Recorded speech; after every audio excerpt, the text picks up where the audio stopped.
I am beating every N64 game, and I mean all of them. The twist is, the next game I play is randomly selected, so I have no clue what's coming next. This is the journey to beating every N64 game.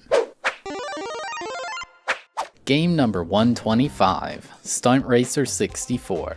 Released in 2000, this game was developed by Boss Games Studios and published by Midway. This is a game I was familiar with by name, only because I recognize it as one of the most expensive N64 carts for collectors. It's another one of those pesky blockbuster exclusives, so not many were made. As far as the game itself, I'd never seen nor heard anything about it. It's yet another racing title on the N64, because we surely haven't seen enough of those already. The name Stunt Racer at least makes me think this won't be your standard racing game.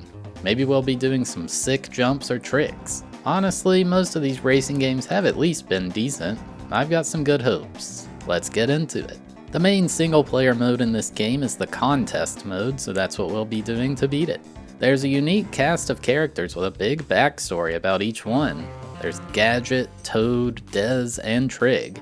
Dang, Toad really fell off after his Mario days. They have their respective car names to the right and they all have different stats. I went with Dez and the Z bucket because, well, it had the best stats.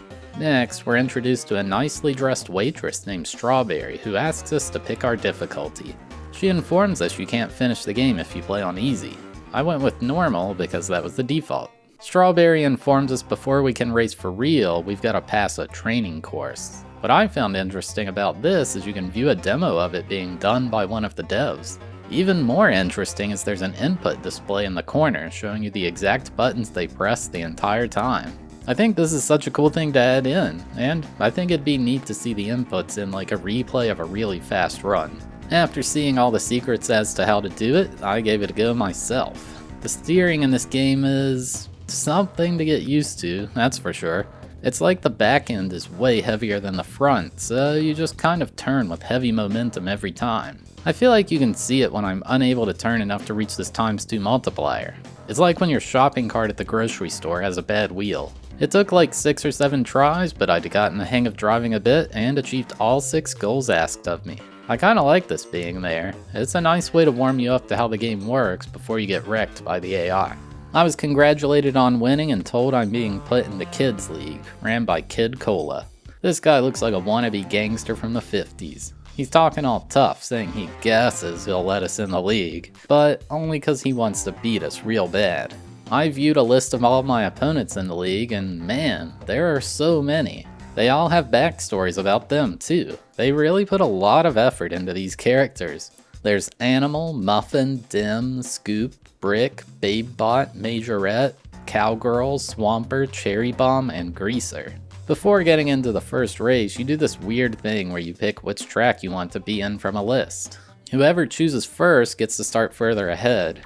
I just don't understand this system. It's in your best interest to just instantly pick one so that you get to start in first place. You race in all of the tracks anyway. Once that was done, it was finally time to race. The first track is called Soda Mountain. I'm pretty sure this is the same track the tutorial was in at the start. Throughout the course, coins are placed. This gives you credits, which you can use to upgrade your car. You can also do tricks when you go airborne, which gives you additional cash. Once I'd finished my first lap, I realized this game doesn't have any rubber banding. I was just insanely ahead of the computer, like it wasn't even close. I'm sure it's going to step up the difficulty as we go on though. The main remarkable thing about this one is the loop near the end, although it's something that feels like it should look cooler than it actually does.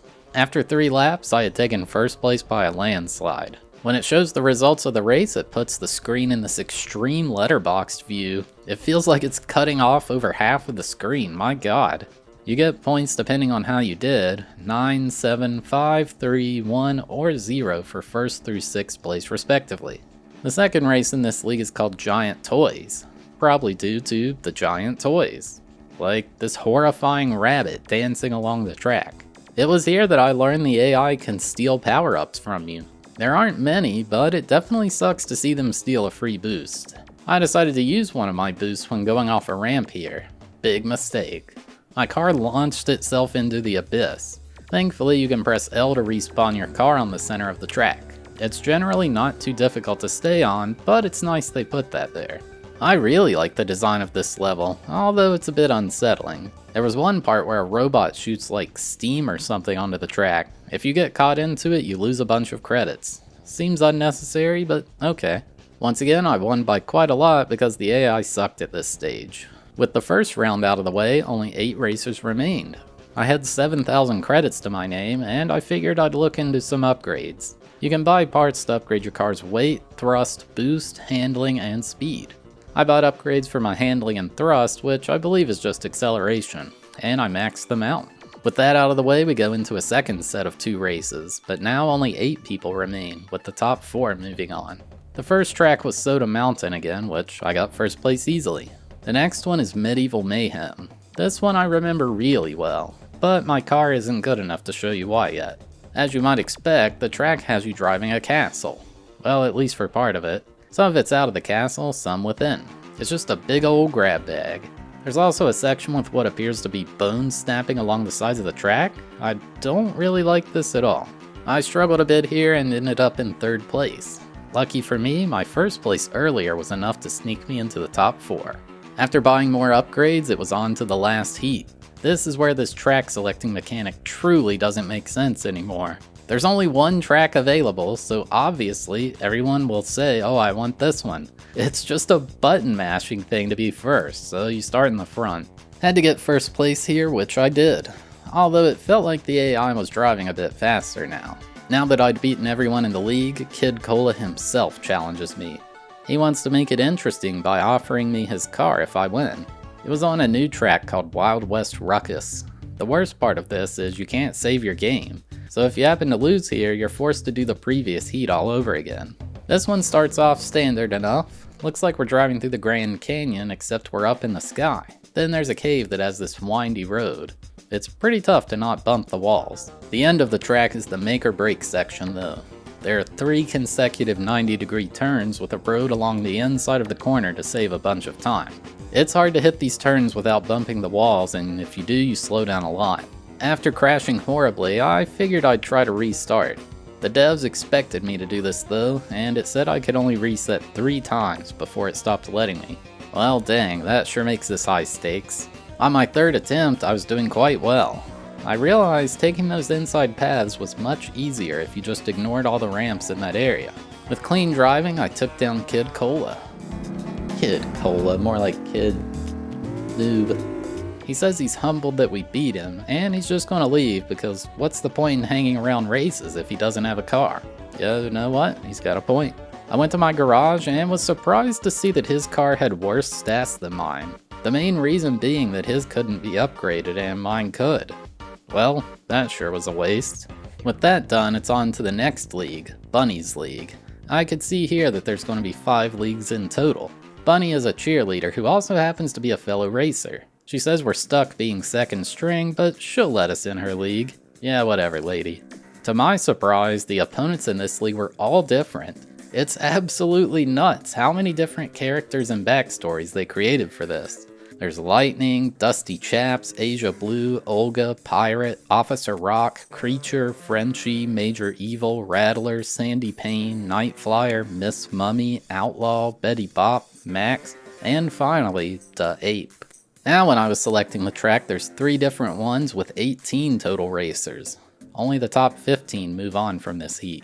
I think you can see how this is going to start getting a tad bit repetitive. The number of races I have to do grows, but the unique tracks don't grow nearly as fast. All 3 of these are repeats, although Wild West Ruckus was that new one from the boss race.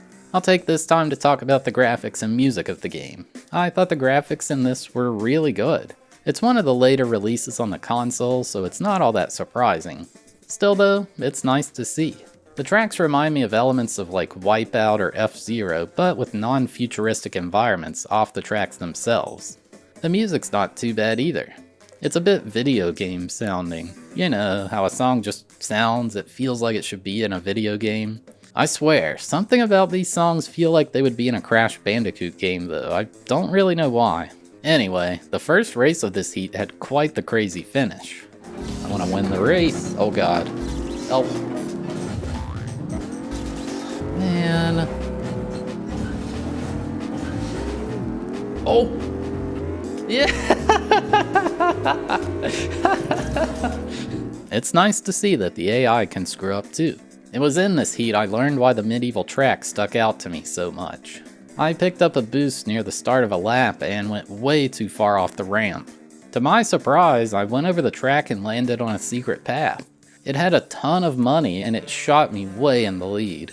Many of these tracks have shortcuts like this, and it makes the game quite fun to play around with. I easily made it out of that heat and went for some more upgrades. This time it said there was a new car available for purchase, the Blown Z-Bucket. Unfortunately, it cost over 150,000 credits, so might be a bit to get that one. I figured I'd give Kid Cola's car a try in the next race. It was here I learned it's important to do your tricks far away from the ground. I blame this car's massive length. It sucked to drive anyway, so never using that again. So along with boosts and credit pickups, there's a question mark item you can grab. None of us ever really figured out what this does. The manual just says that something somewhere has changed. It doesn't hurt you to grab them, but it doesn't really seem like it helped either. There was a new course introduced in this league, Taki Tiki. This one starts by saying you're going through a tourist town. Okay, seems normal. But then there's sharks swimming in the sky, as well as a flying pirate ship. Oh, and then after going through a loop, the entire area just turns red. Yeah, this one was wild.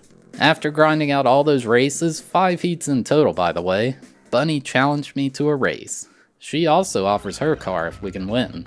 This is on a new track called House of Horrors. Pretty early on, she was zooming ahead past me. This was really bad because my car's stats were maxed out by this point. This track goes through a haunted house and it's just generally dark and dreary themed. Not to mention the massive black spider at the end. Hopefully it's not real, cause otherwise, gotta burn this entire place down. Despite my best efforts and 3 boosts, I wasn't able to catch up to her and I had to restart. My next attempt had the stars align. I went off a ramp and was absolutely out of control. When my car turned around, I figured this was definitely a reset. However, Bunny ran into me and she flipped over too. It took her so long to get started back and now I was ahead by so much. I absolutely love it when the game hands you the win for free like that. Yeah, nah, I crashed again and this time I wasn't so lucky. Another reset. In the end, it just took a set of 3 laps with some solid driving and efficient use of my boosts, and I was able to just sneak by with the win. Glad I didn't have to grind that too much. Bunny says she thinks we got lucky, but she'll honor the deal and give us her ride. Time for her to give up racing for good. Hers is called the Dreamy Super Jock, and the stats are a big boost compared to the starting car. That's sure nice to see after that disappointment from Kid Cola. Now we're heading into the Hill Bullies League. This guy looks like he needs to be tending to the pigs rather than running a racing league. He says we can call him Mr. Tubbs. Genuinely surprised here, there are a full cast of new characters with backstories, although some of them are repeats. It's actually so insane how much they put into this character design part of the game, like why? The new people are Lexi, Ritz, Buckethead, Gasser, Leatherette, Zoot, Matter, and Tomboy. Now there are 4 races in the heats, and these are all repeat courses. Yeah, this is just a thing that kind of happens in these racing games. Bunny's car was so clutch to have. It was rough to win in the second league because the new car wasn't any better, but having this made things so smooth. Getting this faster car led to some possibly unintended shortcuts too. On Giant Toys, I used my boost off the biggest jump and I went flying off the course. To my surprise, I spawned way ahead of everyone. It wasn't a warp forward, but you'd think the game would penalize me by sending me back. I'll definitely take it. I was pleasantly surprised to run into a new track in one of the later heats. This is Creepy Carney. This place is littered with casino games, sketchy carnival rides, as well as the entire thing being lined by a roller coaster. There's a pretty crazy shortcut in this one. It's not really difficult to do, like the path is very visible, but it skips so much of the track. If you take this and they don't, you just skyrocket into first place. Once I'd done a trillion repeat races, Mr. Tubbs himself challenged me. He said we ought to bet on it though. If I win, I get his car. If he wins, he gets nothing. Seems fair to me, yup. We're on a brand new track here, Planet X. It's the longest track of the game so far by far. There's a real sharp turn after a jump towards the start, and it's near impossible to take this effectively. The physics in this game make me feel like I'm playing Trackmania. Even though I've never played it, I just imagine it's something like this. There was a part where the path splits off into two, so I figured I'd try the other side. Unfortunately, it was so much slower and old Mr. Tubbs was now ahead by even more. I thought I was catching up, but then I fell off the track. I hate when there's a scary turn with no barrier to protect you. This was the first boss fight where I used all my resets. It's so frustrating that you have to do the previous eat all over again. Nothing you can really do about it.